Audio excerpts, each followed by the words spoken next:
कार्यक्रम के पुण्यार्जक परिवार हैं Shri Parasnath re rolling mills limited, Durgapur 1, Bardhaman, Paschim Bangal. Amita Jain, wife of Anil Kumar Jain. Sangeeta Jain, wife of Vipin Kumar Jain. Manak Chand, Kamla Devi, Rakesh, Neetu, Rishabh एवं Ayushi Musharraf, B123, Sethi colony, Jaipur, Rajasthan. Shrimati Sarla Jain, wife of Shri Padam Prasad Jain. Shrimati Savita Jain, wife of Shri Dhanendra Jain.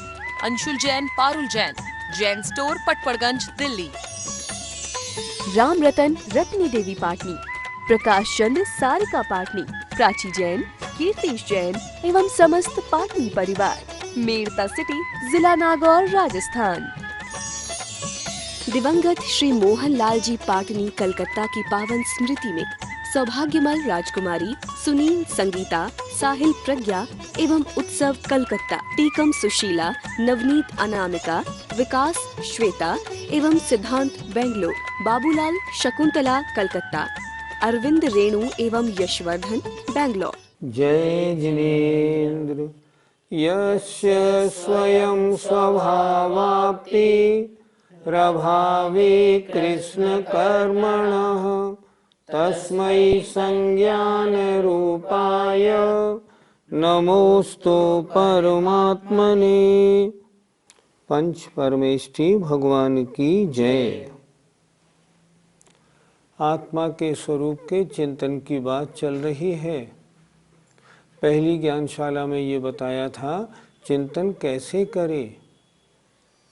अब आज फिर ये बात बता रहे हैं आत्मा है कैसी, हम अगर चिंतन करें तो उसके बारे में चिंतन किस प्रकार करें। बड़े सुंदर सुंदर श्लोक हैं। आइए श्लोक नंबर 27, पेज 32। एको हम निर्मम शुद्धो ज्ञानी योगींद्र गोचरः बाह्या संयोग जा भावा मत्तः सर्वेपि सर्वथा। आत्मा कैसा है, आत्मा का चिंतन कैसे करें। देखें, एको हम, मैं एक हूँ, अकेला हूँ, मेरा कोई साथी नहीं है। निर्ममः, ममता रहित हूँ, अर्थात संसार का कोई भी पदार्थ मेरा नहीं है। किसी पदार्थ से मेरी ममता नहीं है। ममता माने यह मेरा है। मैं निर्मम हूँ, ममता रहित हूँ। शुद्धो, शुद्ध हूँ, अर्थात द्रव्य कर्म, भाव कर्म, नो कर्म से रहित हूँ। आत्मा का स्वभाव क्या है उसकी चर्चा यहाँ हो रही है। मैं शुद्ध हूँ और ज्ञानी, ज्ञान जानने देखने वाला हूँ। और योगींद्र गोचरः, जो बड़े बड़े योगी, उनमें जो बड़े योगी हैं अर्थात जो ध्यान लगाने में श्रेष्ठ हैं, उनके द्वारा मैं देखा जाता हूँ, उनके द्वारा जाना जाता हूँ। और आगे देखिए, बाह्या संयोग जा भावा, संयोग से उत्पन्न अन्य जितने भी पदार्थ हैं, मेरी पत्नी, बच्चे, घर गृहस्थी, मकान, माता पिता आदि सब, ये सब संयोग से उत्पन्न होने वाले जो पदार्थ हैं, ये सर्वे अपि, ये सभी भी, सर्वथा माने हर तरह से, मत्तः माने मुझसे भिन्न है। मेरा कोई नहीं, चाहे मेरा बेटा हो, चाहे मेरी पत्नी हो, चाहे मेरे माता पिता, इनकी बात छोड़ो, चाहे मेरा शरीर क्यों नहीं हो, कोई भी हो, लेकिन नहीं, वो मुझसे भिन्न है। फिर एक बार देखें अच्छी तरह, आत्मा का स्वरूप क्या चिंतन करना है। जब आत्म चिंतन करते हैं तो क्या चिंतन करते हैं। एको हम, मैं अकेला हूँ, एक हूँ। निर्ममः, ममता रहित हूँ, अर्थात कोई संसार में किसी पदार्थ से मेरा कोई संबंध नहीं। शुद्धो, मैं शुद्ध हूँ, अर्थात द्रव्य कर्म, भाव कर्म माने राग द्वेष आदि परिणाम, नो कर्म माने शरीर, इन सब से रहित शुद्ध हूँ। आत्मा के स्वभाव की चर्चा हो रही है। ज्ञानी जानने देखने वाला हूँ। और योगींद्र, जो बड़े बड़े ध्यान लगाने वाले योगींद्र आचार्य मुनिराज हैं, उनके द्वारा गोचरः, जब वे ध्यान में आते हैं, शुद्ध उपयोग में जब जाते हैं, तब वो मुझे देखते हैं, उनके द्वारा देखे जाने योग्य हूँ।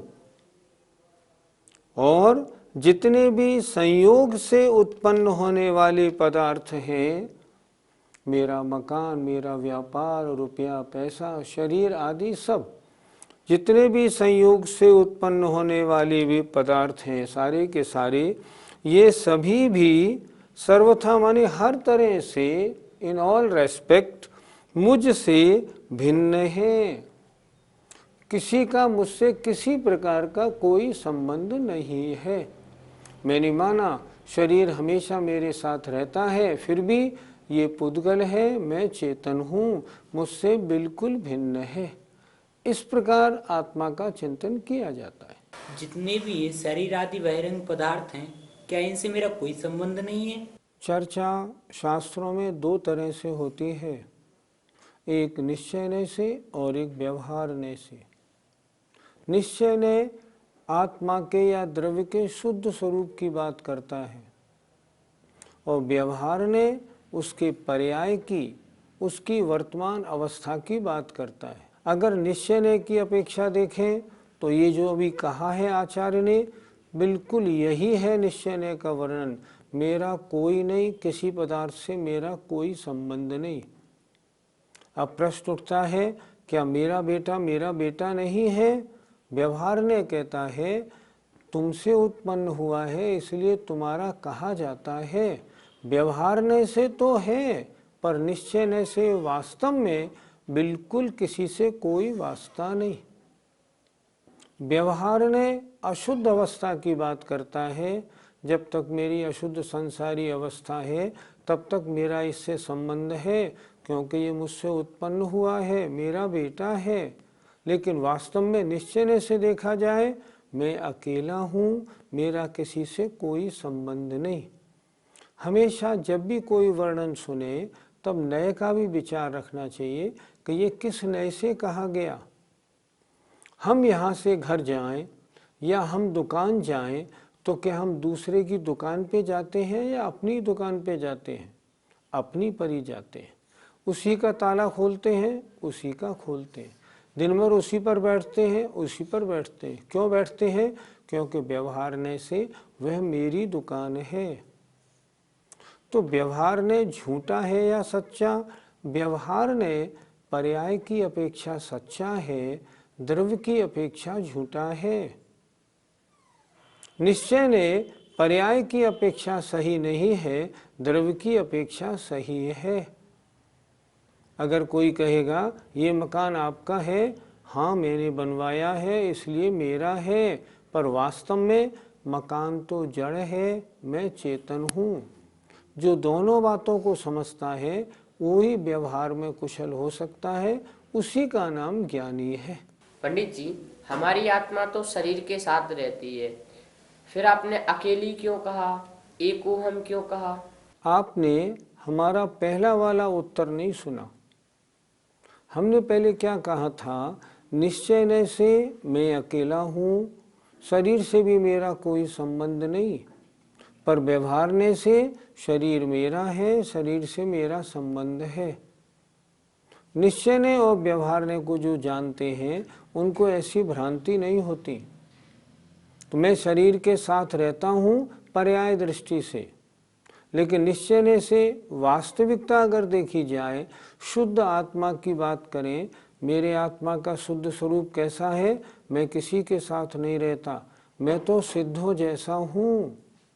मम स्वरूप है सिद्ध समान, अमित शक्ति सुख ज्ञान निधान। मैं तो सिद्धों जैसा हूँ वास्तव में, पर वर्तमान में कर्मों के कारण मैंने ही इन कर्मों को किया, मैंने ही जो उल्टे सीधे काम किए, उनसे जिन कर्मों को बांधा, उनसे मैं संसार भ्रमण कर रहा हूँ, अशुद्ध अवस्था में हूँ। निश्चय से मैं मनुष्य नहीं, मैं आत्मा हूँ, पर व्यवहारने से मनुष्य हूँ। मेरा नाम व्यवहारने से सही है, निश्चय में मेरा नाम नहीं होता, क्योंकि नाम तो इस पर्याय का है। दोनों नयों से अगर समझेंगे तो निर्णय बनेगा मैं तो वास्तव में अकेला हूँ, शरीर से मेरा कोई संबंध नहीं है। पंडित जी, यहाँ लिखा योगेंद्र गोचरा, फिर हमारे जानने योग्य क्यों नहीं आती? आत्मा हमारे द्वारा जानने में कैसे आ सकती है?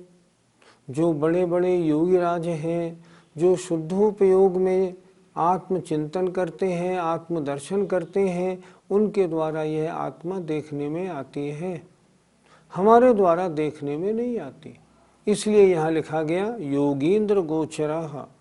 जैसा ध्यान वो लगाते हैं, जैसा वो आत्मा को देखने का प्रयास करते हैं, हमसे वो संभव नहीं। इसलिए हमारे द्वारा आत्मा देखे जाने योग्य नहीं है। शुद्धोपयोग में रमण करने वाले, निर्विकल्प समाधि में रहने वाले मुनिराजों के द्वारा वो आत्मा देखी जाती है। पंडित जी, यदि मैं शुद्ध हूँ तो मुझमें और सिद्धों में अंतर क्यों? आज के आप सब बच्चों के जो प्रश्न हैं ना, ये सब नए पे आधारित हैं।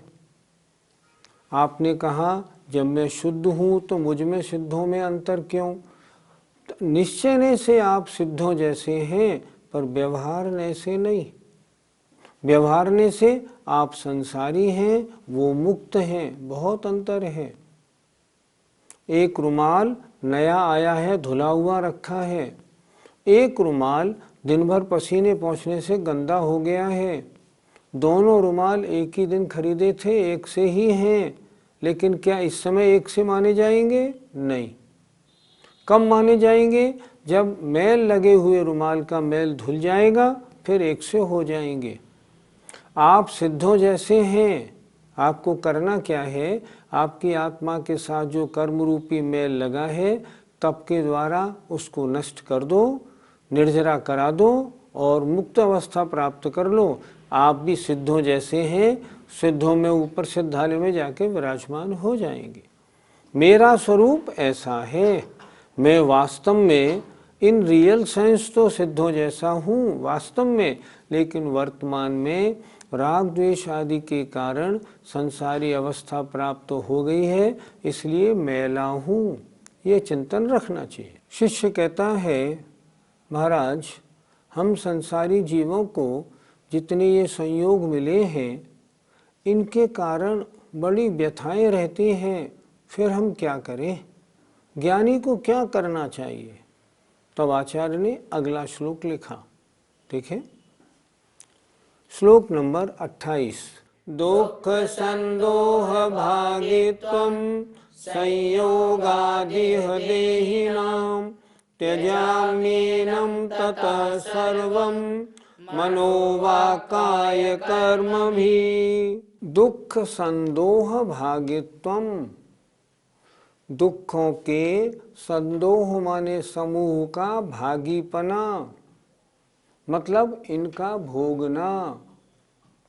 कैसा है? संयोगात इह देहिनाम, इह माने इस लोक में, देहिनाम माने जीवों को, संयोगात संयोगों से ही है। जितनी वस्तुएं हमें इस पर्याय में ऊपर की जो मिली है ना, ये सब हमें दुख के समूह में भागी बनाती हैं। सारा दुख इनके ही कारण है। जैसे सबसे ज़्यादा दुख मिलता है शरीर के कारण, कुछ न कुछ बीमारी दुख दर्द लगा ही रहता है। और भी जितने हमारे साथ हैं ना, आचार्य कहते हैं सब स्वार्थ के हैं भीरी, सब स्वार्थ के सगे हैं, सब दुख देने वाले हैं, सुख देने वाला कोई नहीं। जितना भी परिकर हमको मिला है, क्या लिखा? दुखों के समूह का भागीपना, यह माने इस श्लोक में जीवों को संयोगात, संयोगों से है। संयोग का मतलब इस जन्म में, इस पर्याय में मुझे जितने ये पदार्थ प्राप्त हुए हैं, इनके कारण मुझे दुख मिलते हैं। ततः इसलिए त्यजामि एनम सर्वम, मैं छोड़ता हूँ इन सब को। नहीं नहीं, ये मेरे कोई नहीं, मुझसे भिन्न है, सब मुझसे दूर हो जाओ। मैं अपने को इनसे पृथक करता हूँ। ततः इसलिए एनम सर्वम, इन सब को त्यजामि, मैं छोड़ता हूँ। कैसे छोड़ता हूँ? बोल के नहीं, केवल कहने मात्र से नहीं, मन से, वचन से, काय से, कर्म से, सब तरह से छोड़ता हूँ। अर्थात जितने मुझे संयोग मिले हैं, मैं मन, वचन, काय और कर्मों से अपने को इनसे पृथक करता हूँ। मेरा इनसे कोई वास्ता नहीं है। अगर मैं ऐसा कर लूँगा तो ये दुख के जो समूह हैं, ये सारे मुझसे अलग हो जाएंगे। जब मैं इनसे अपना नाता रिश्ता नहीं रखूँगा तो इनके सुख दुख में मैं भागी होऊंगा क्यों? बहुत अच्छा लिखा है, देखिए।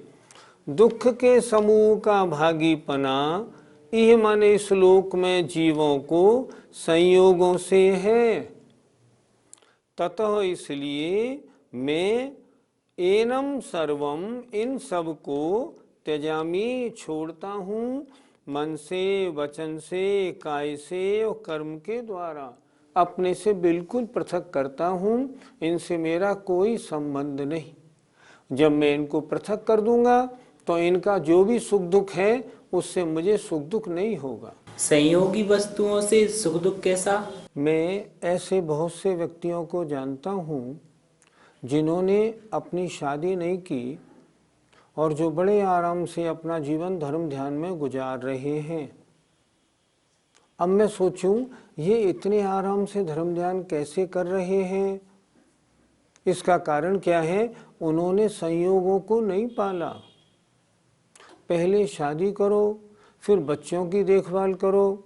और आजकल जो बच्चे हैं ना, वो माता पिता की सोचते नहीं। उन्होंने पढ़ाई लिखाई की, उनकी सर्विस लग गई पूना में, बेंगलोर और हैदराबाद में, माता पिता को छोड़ के चले गए। वो सुनते ही नहीं, शादी भी नहीं पूछ के करते, खाना पीना भी नहीं करते, कुछ नहीं करते, जो उनका मन में आया वो करते। आजकल बच्चों को पढ़ाने लिखाने तैयार करने में कितने पापड़ बेलने पड़ते हैं, हम और आप सब जानते हैं। और कितने ये हमको सुख देते हैं, ये भी हम जानते हैं। ये कोई किसी का नहीं, ये सब बिल्कुल बेकार की बात है। ये हमें केवल दुख देने में कारण है। शरीर की मैं इतनी सेवा करता हूँ, फिर भी शरीर हमेशा कुछ न कुछ इसमें बना ही रहता है। जितने संयोग मुझे मिले हैं, ये धन जो मुझे मिला है महान दुख का कारण है, सुख का कारण नहीं है। अगर ये सारी वस्तुएं सुख का कारण होती, ओहो, तो तीर्थंकर भगवान इनको क्यों छोड़ते? इसीलिए छोड़ा, सांसारिक सारे दुख इन्हीं के कारण हैं। इसलिए इन सब वस्तुओं को दुख का कारण मानकर जिन महात्माओं ने छोड़ दिया है, आहा, उन्होंने निराकुल सुख का आनंद लिया है। जो फंसे पड़े हैं उनका जीवन तो जीवन भर सुख दुख में ही निकल गया। पंडित जी, इन संयोगी वस्तुओं से छूटा कैसे जा सकता है? सबसे पहले तो हम वास्तविकता का परिज्ञान करें। वास्तव में ये सब वस्तुएं सुख देने में कारण है या दुख देने में? अगर हमने ये मान लिया ये दुख देने में कारण है, तो जब तक हम रहें उनके साथ रहें, समय मिलने पर उन्हें छोड़ दें और आत्म कल्याण में लग जाएं। ये तो बड़ा कठिन काम है। कठिन काम कुछ नहीं, अगर आपने निर्णय बना लिया है तो कोई कठिन नहीं। आप इतना निर्णय बना लीजिए ये सब दुख देने में कारण है, फिर छोड़ने में कुछ भी समय नहीं लगेगा। आपने तो उनको सुख देने में कारण मान रखा है, फिर कैसे? एक प्रसंग मैंने पढ़ा था वर्णी जीवन गाथा में। एक सज्जन वर्णी जी के पास आए और बोले, मेरे बच्चे मेरे साथ बड़ा दुर्व्यवहार करते हैं, मैं क्या करूं? वर्णी जी ने कहा उनको छोड़ के मेरे पास ईश्वरी आश्रम में आ जाओ, यहाँ आनंद से रहना। तो उनका कहना था छोड़ू कैसे, मेरे हैं, वो मुझे कुछ भी करें, हैं तो मेरे, नहीं नहीं मैं उन्हीं के साथ रहूँगा। दुख भी दे रहे हैं और आप छोड़ना भी नहीं चाहते हैं, तो फिर दुख दूर होगा कैसे? पहले मान्यता तो बनाएं, ये मेरे नहीं हैं। जिन्होंने मान्यता बना ली उनको दुख दुख नहीं मालूम पड़ता। उदाहरण, सनत कुमार चक्रवर्ती के शरीर में कोढ़ हुआ था, शरीर महान दुख दे रहा था। देव आया और देव ने पूछा मेरे पास दवा है, आप बोले तो मैं आपके कोढ़ को ठीक कर दूं। सनत कुमार क्या कहते हैं कि मेरा ये दुख नहीं है, इस दुख से मेरा कुछ बिगड़ने वाला नहीं, मेरा दुख तो है जन्म जरा मरण, अगर उसकी कोई दवाई हो तो दे जाओ। तो जिन्होंने शरीर को अपना नहीं माना, तो शरीर के दुख को भी अपना नहीं माना। अगर शरीर से उनका ममत्व भाव होता तो रोते हुए मिलते कि हाय रे हाय, शरीर में कोढ़ हो गया, कैसे ठीक हो, ए देव तुम आए हो, जल्दी से ठीक करो। पर उन्होंने वो नहीं कहा। क्यों नहीं कहा? क्योंकि उनका शरीर से ममत्व भाव नहीं था। ज्ञानी ऐसा होता है। तो फिर इनको पंडित जी मन वचन काया से कैसे छोड़ें? सबसे बड़ी बात तो पहले मन से हटाएं कि ये दुख के कारण है, इसलिए मेरा इनसे कोई वास्ता नहीं। जब मन से हट जाएंगे फिर वचन भी यही कहेगा इनसे मेरा कोई वास्ता नहीं। और शरीर से आप दूर रहेंगे ही रहेंगे उनसे, जैसे सनत कुमार चक्रवर्ती रहते थे, उन्हें कोई लेना नहीं। मन जैसा बोलता है वचन काय तो वैसा ही करते हैं। एक बार श्रद्धान बना लिया ये सब सांसारिक संयोगी वस्तुएं दुख के कारण है, बस वैराग्य का काम शुरू हो गया। फिर घर में रहने का क्या काम बनता है? नहीं बनता, और सुख प्रारंभ हो जाता है। मान्यता बनाई और सुख हुआ। एक छोटा सा एग्जाम्पल हम सब ने सुना भी होगा। एक मकान में आग लगी तो मकान का स्वामी बड़ा बिल्कुल दुखी नहीं हुआ। क्यों? ये मकान उसने कल ही बेचा था, इसलिए आग लग रही है तो लगने दो, मुझे कोई दुख नहीं। इतने में उनका बेटा आया और बोला पिताजी अपना मकान जल रहा है। पिताजी बोले बेटा ये तो कल बिक गया। बोले नहीं, कल हम रजिस्ट्री कराने गए थे, कल रजिस्ट्री नहीं हो पाई, अभी तो हमारा ही है, हमारा ही है। सुनते ही अब पिताजी जोर से रोने लगे। तो दुख का कारण क्या बना? ममत्व परिणाम। इसलिए ममत्व अगर छूटा तो सुख दुख दोनों छूट जाते। फिर तो जो चक्रवर्ती बड़े बड़े महाराजा हैं उनको तो बड़ा भारी दुख होता होगा। भरत चक्रवर्ती की कथा आदि पुराण में पढ़ लो, उनमें क्या लिखा है स्पष्ट। भरत चक्रवर्ती कहते हैं ना, भरत घर में वैरागी, दिखाने के लिए घर में रहते थे, पर उनका किसी से कोई संबंध और कोई वास्ता अंतरंग से नहीं था। छह की दो पंक्ति हैं, सम्यक दृष्टि घर में कैसे रहता है, गेही पे गृह में न रचे। घर में रहता है, घर में रचता पचता नहीं। ज्यों जलते भिन्न कमल है, जैसे कमल पानी में रहता है लेकिन उसमें पानी नहीं लगता। नगर नारी को प्यार यथा, वेश्या प्रीति दिखाती है, वास्तव में प्रीति नहीं करती। और जैसे सोने की अंगूठी कीचड़ में पड़ी हुई भी सोना अलग रहता है, कीचड़ अलग, उसी तरह सम्यक दृष्टि गृहस्थी में तो रहता है, पर उसको ये मालूम है ये सब दुख संदोह भागित्वम, इसलिए मन वचन काय से स्वीकार नहीं करता। उसका अंतरंग बोलता है ये तो मुझे कर्म के उदय से मिले हैं। और जो पहले कारिका आई थी ना, जैसे पेड़ पर पक्षी बैठते हैं और समय पूरा होने पर उड़ जाते हैं, उसी तरह अपने अपने इतने इतने समय के लिए मिले हैं, कर्मोदय जैसा होगा सब अपने आप चले जाएंगे, मेरा न कोई है न कोई होगा।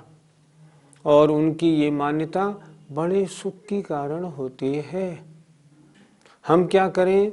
हम ये करें, गृहस्थी में अगर रहते हैं तो रोज चिंतन रखें, दूर मत जाओ।